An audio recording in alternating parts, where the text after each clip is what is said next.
दोस्तों, ध्यान से सुनिए गौतम बुद्ध की प्रेरणादायक कहानियाँ। आज की पहली कहानी है बुद्ध का चमत्कार। किसी नगर में एक दुकानदार रहता था। उसकी कपड़े की दुकान थी। वह बड़ा ही ईमानदार था और अपने ग्राहकों के साथ उसका अच्छा व्यवहार था, इसलिए उसकी दुकान खूब चलती थी। अचानक दुकानदार के सामने एक कठिनाई आ गई। उसका छोटा लड़का उसके साथ दुकान पर बैठता था। जाने कहाँ से उसको आदत पड़ गई कि दुकान पर जो भी खरीदार आता वह उसकी टोपी या पगड़ी उतार कर फेंक देता था। दुकानदार ने उसे बहुत समझाया, डराया, धमकाया, मारा, पीटा, लेकिन उसने अपनी आदत न छोड़ी। धीरे धीरे लोगों ने उसकी दुकान पर आना कम कर दिया। दुकानदार बहुत परेशान हो गया। अब वह क्या करे? लड़के की माँ नहीं थी, इसलिए घर पर अकेले उसे छोड़ भी नहीं सकता था। संयोग से एक दिन उसकी दुकान के सामने से भगवान बुद्ध निकले। उसने अपनी परेशानी उन्हें बताई। तथागत, आप जैसे भी बने इस लड़के को ठीक कर दीजिए, मैं आपका बड़ा एहसान मानूंगा। बुद्ध ने सारी बात सुनकर कहा, मैं तुम्हारे लड़के को ठीक तो कर दूंगा, लेकिन एक शर्त है। दुकानदार ने पूछा, क्या? वे बोले, मैं या तुम्हारा बालक जो करे तुम उसमें रोक टोक नहीं करोगे। दुकानदार राजी हो गया। अगले दिन बुद्ध अपने सिर पर एक साफा बांधकर उसकी दुकान पर आए। लड़का तो ताक में ही था। जैसे ही बुद्ध बैठे कि वह उठा और उनका साफा उतारकर सड़क पर फेंक दिया। बुद्ध ने हंसकर कहा, शाबाश बेटे। उन्होंने उसे पुचकारा और कहा, जरा दौड़कर साफे को उठा तो लाना। लड़के ने छलांग लगाई और साफा उठा ले आया। बुद्ध ने कहा, मेरे सिर पर इसे बांध दो। लड़के ने उसे उल्टा सीधा करके सिर पर लपेट दिया। दूसरे दिन बुद्ध फिर उसकी दुकान में आए। उनके सिर पर साफा था, पर वे दुकान के सामने एक लकड़ी और एक छोटी कुल्हाड़ी डाल आए थे।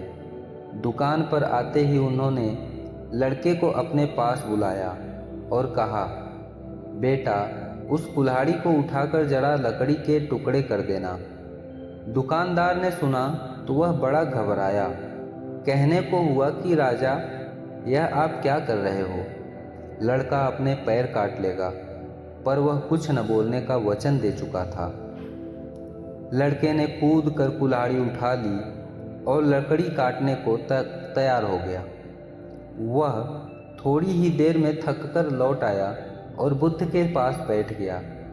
बुद्ध ने 7 दिन तक उससे कुछ न कुछ कराया।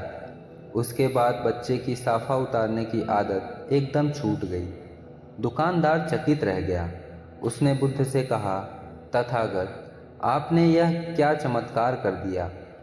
बुद्ध बोले, हम लोग दिन भर में बच्चों से बसियों बार कहते रहते हैं, यह मत कर, वह मत कर, लेकिन एक बार भी यह नहीं कहते कि यह कर। बालक कुछ करना चाहता है। तुमने देखा, जब जब मैंने तुम्हारे लड़के को कुछ करने को कहा, उसने कितने आनंद से उस काम को किया। दुकानदार ने भगवान बुद्ध के चरणों में गिरकर उसकी अपनी भूल स्वीकार कर ली। उस दिन से उसका बिगड़ा बालक सुधर गया। दूसरी कहानी है कल की चिंता। एक सेठ था। उसके पास बहुत संपत्ति थी। वह अपने कारोबार से बहुत ही संतुष्ट था। अचानक एक दिन उसने हिसाब लगाया तो पता चला कि वह संपत्ति उसके बच्चों तक के लिए ही काफ़ी होगी, लेकिन बच्चों के बच्चों का क्या होगा? इस विचार के आते ही सेठ भारी चिंता में डूब गया। संयोग से उन्हीं दिनों महात्मा बुद्ध उस नगर में थे। सेठ उनके पास पहुंचा और बोला, महाराज, मुझे इतनी संपत्ति चाहिए कि मैं भोगूं, मेरे बच्चे भोगें, उनके बच्चे भोगें और फिर वह भी खत्म ना हो। बुद्ध ने कहा, ऐसा ही होगा। पर इसके लिए तुम्हें एक काम करना होगा। तुम्हारे घर के पास एक टूटी फूटी झोपड़ी में सास बहू रहती हैं।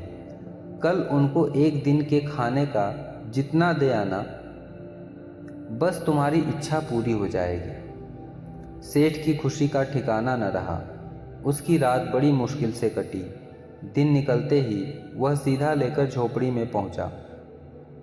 उसने वहाँ देखा, सास ध्यान में लगी है, बहू झोपड़ी की सफाई कर रही है। सेठ ने बहू से कहा, यह लो, मैं तुम्हारे लिए दाल, आटा, घी, नमक लाया हूँ। बहू ने निगाह उठाकर उसकी ओर देखा और बोली, हमें नहीं चाहिए, हमारे पास आज के खाने के लिए है। तो क्या हुआ? सेठ ने कहा, कल काम आ जाएगा। बहू बोली, हम अगले दिन के लिए संग्रह नहीं करते, भगवान हमें रोज देता है। यह सुनकर सेठ अवाक रह गया। सोचा, एक ओर ये लोग हैं जो कल की चिंता नहीं करते, और दूसरी ओर मैं हूँ जो बच्चों के बच्चों की चिंता में मरा जा रहा हूँ। उसकी आंखें खुल गई। फिर उसने धन की लालसा नहीं की। अब उसे महात्मा बुद्ध की बात समझ में आ चुकी थी। तीसरी कहानी है अपंग कौन। बहुत समय पहले की बात है। किसी नगर में एक सेठ जी रहते थे। उनके पास अपार संपत्ति थी। लंबी चौड़ी हवेली थी। नौकर चाकरों की सेना थी। भरा पूरा परिवार था। सब तरह के सुख थे, पर एक दुख था। सेठ को रात को नींद नहीं आती थी। कभी आंख लग भी जाती तो भयंकर सपने आते। सेठ को बड़ी बेचैनी रहती। उन्होंने बहुत इलाज कराया, लेकिन रोग घटने के बजाय बढ़ता ही गया। एक दिन अपने शिष्यों के साथ भगवान बुद्ध उस नगर में आए। सेठ जी को पता लगा तो वह भी उनके पास बैठ गए और अपनी विपदा उन्हें कहा सुनाई। भंते, जैसे भी हो मेरा कष्ट दूर कर दीजिए। बुद्ध ने कहा, सेठ जी, आपके रोग का एक ही कारण है, और वह है कि आप अपंग हैं। सेठ ने विस्मय से उनकी ओर देखा। पूछा, आप मुझे अपंग कैसे कह सकते हैं? यह देखिए, मेरे पास अच्छे खासे पैर हैं। बुद्ध ने कहा, अपंग वह नहीं होता जिसके हाथ पैर नहीं होते। वास्तव में अपंग तो वह होता है जो हाथ पैर होते हुए भी उनका उपयोग नहीं करता। बोलो, शरीर से तुम कितना काम करते हो? सेठ क्या जवाब देता? वह तो हर छोटे बड़े काम के लिए नौकर पर निर्भर कर रहता था।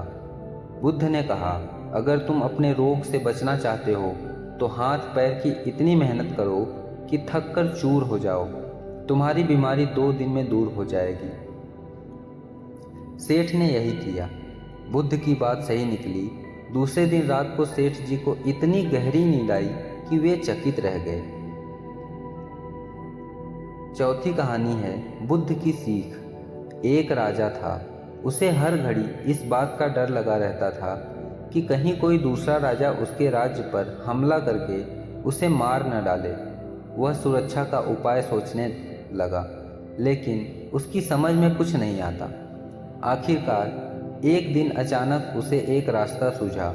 उसने सोचा कि एक ऐसा महल बनवाया जाए जो चारों ओर से बंद हो। न उसमें रोशनदान हो, न जंगलें हो, न उसमें दरवाजे हों, न खिड़कियाँ, बस एक दरवाज़ा हो। ऐसे महल पर किसी का भी हमला कारगर नहीं होगा। इस विचार के आते ही राजा ने काम शुरू करा दिया और कुछ ही महीनों में वह मनचाहा महल बनाकर तैयार हो गया। जिसने भी उस महल को देखा चकित रह गया। उसमें दुश्मन तो क्या, एक परिंदा भी नहीं आ सकता था। सबने राजा की बुद्धि की भूर भूर प्रशंसा की। राजा को पूरा भरोसा हो गया कि अब उसका कोई कुछ नहीं बिगाड़ सकता। संयोग से एक दिन गौतम बुद्ध उस महल को देखने आए। राजा ने बड़े उल्लास से उनका सारा महल दिखाया, लेकिन बुद्ध के चेहरे पर उसे खुशी नहीं दिखाई दी। राजा ने पूछा, कहो महल कैसा लगा? बुद्ध ने गंभीर होकर कहा, राजन, महल तो अच्छा है, लेकिन आपने एक भूल की है। राजा ने विस्मय से पूछा, क्या? बुद्ध ने कहा, आपने केवल एक दरवाज़ा रखा है। इस दरवाजे से दुश्मन तो नहीं आ सकता, लेकिन अगर मौत आ गई तब? इस दरवाजे को भी बंद करके आप भीतर बैठ गए होते तो शायद पूरी तरह से सुरक्षा हो जाती। बुद्ध के कथन से राजा की आंखें खुल गई। उसने समझ लिया कि बंद महल व्यर्थ है। वह दुश्मन से तो बच सकता है पर मौत से नहीं, जिसके लिए दरवाजे की भी ज़रूरत नहीं होती, क्योंकि मौत जब आती है तो उसे दुनिया की कोई दीवार, कोई दरवाज़ा रोक नहीं सकता।